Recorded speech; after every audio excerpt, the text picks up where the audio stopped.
Congo-Brazzaville, au moins 179 000 ressortissants de la RDC ont été expulsés collectivement entre avril et septembre 2014.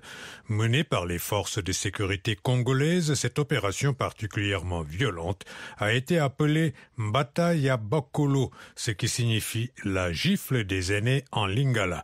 Selon un rapport publié par l'ONG Amnesty International, ces expulsions collectives de ressortissants de la RDC pourraient constituer des crimes contre l'humanité car elles ont été accompagnées de viols, de violences policières, de persécutions et de détentions arbitraires. Evie Franck est l'auteur de ce rapport.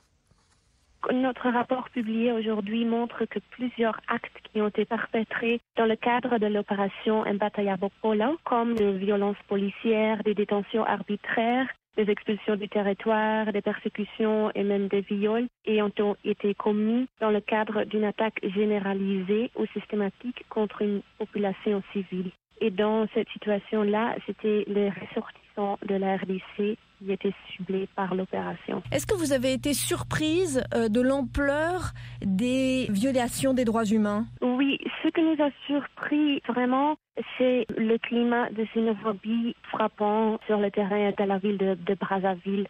Donc, et en plus, ce climat était vraiment alimenté par les autorités. Donc, premièrement, les autorités, ils ont demandé à la population de dénoncer des ressortissants de la RDC, ils disaient des maisons criminogènes, parce que l'opération était menée à cause de raisons de sécurité. Et ça s'appelait les Kuluna, qui sont des gangs criminels de la RDC. Mais vite, tous les ressortissants de la RDC étaient assimilés à des Kuluna.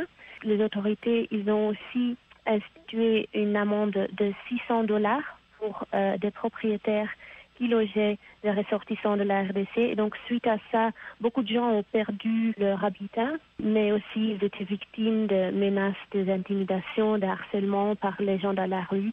Amnesty International a obtenu des chansons qui incitaient à la discrimination. Nous avons documenté des cas de violence. Les témoignages que vous avez recueillis, et notamment des viols des femmes, sont particulièrement violents. Oui. Par exemple, moi j'ai même parlé à une dame qui vendait des poissons sèches au marché.